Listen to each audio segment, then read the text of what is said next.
Hey, I'm Wayne. Hi, I'm Truxton, and we're TW Blaze Outdoors.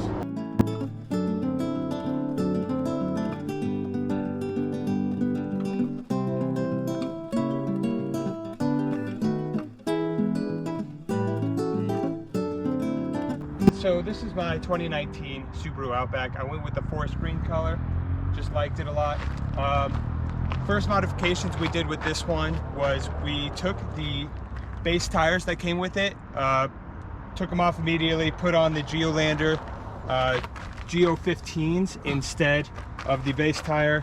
Ironically enough, this is the new tire on the 2022 Wilderness package model that Subaru is releasing later this year.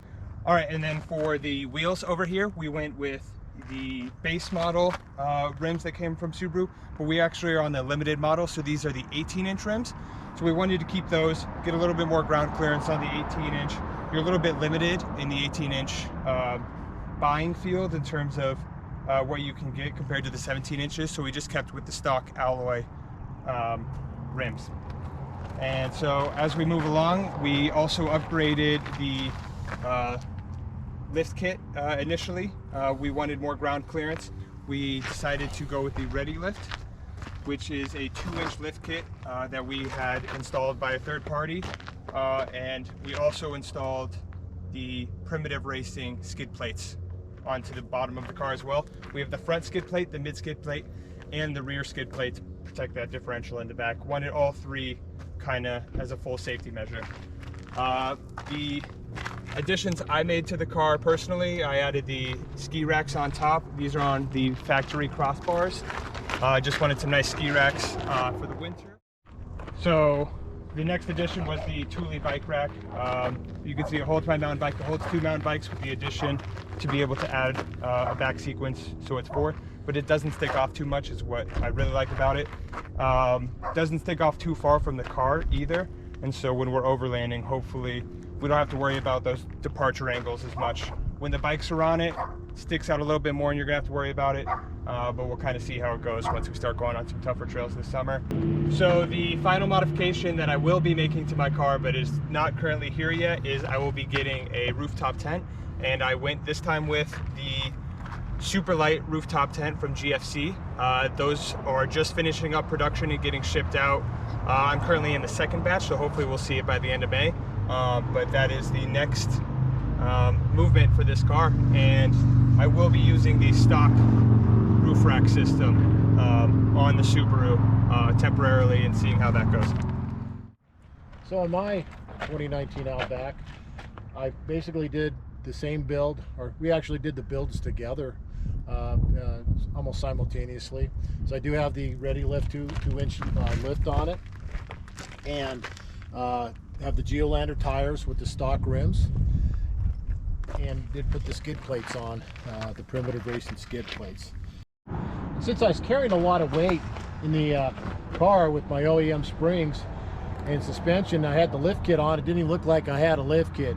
As soon as I put the tent on and filled up with gear and had a bike rack on, it just settled right back down.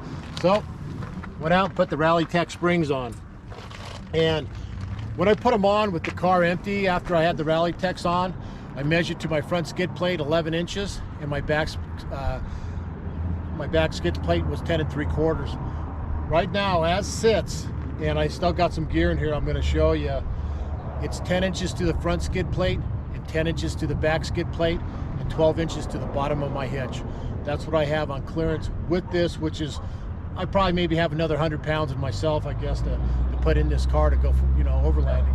But I'm very pleased with those Rally Tech springs. As you can see, I actually did a little decal work on my own. I just put these little decals on. I put some in on my windows. That's kind of like the first year. And then I ended up buying a rooftop tent, and this is a roof nest, and I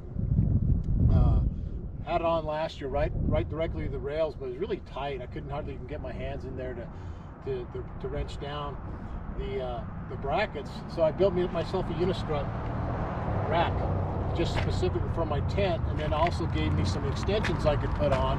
And as we walk around to the other side,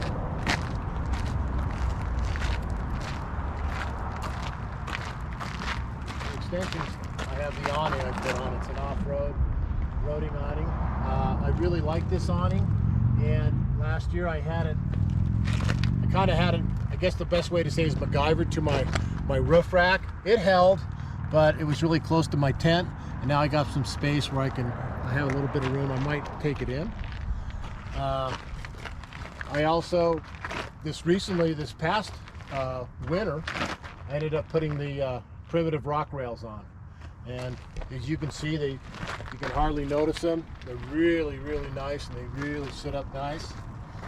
And I can't wait to try them out, but I really don't want to try them out. When I bought those, I also bought from Primitive Racing the Warn 5500 winch.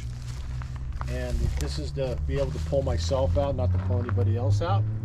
That was another one of my things that I wanted, because I got on some pretty gnarly trails when I was by myself last summer. I got my equipment, some of my equipment back here, because I was doing a test today. I'm leaving to northern Utah next weekend. So I have, in another video, I have this is my tote kitchen box, and I really like this. And if you watch my video, it'll do a breakdown of all this, but it flips up, flips down. I do have a portable fridge. I was going to go with an Arctic, and Truxton will be showing you that, and we'll be showing you a lot more once we get on the road and do some stuff together. But I also got some solar panels and a Voltagol power station charger. So this is kind of a nice little unit. It's the 50 liter, and can't wait to try it out. Haven't tried it out yet, and real excited. And that's our video for today, folks. Thanks for watching.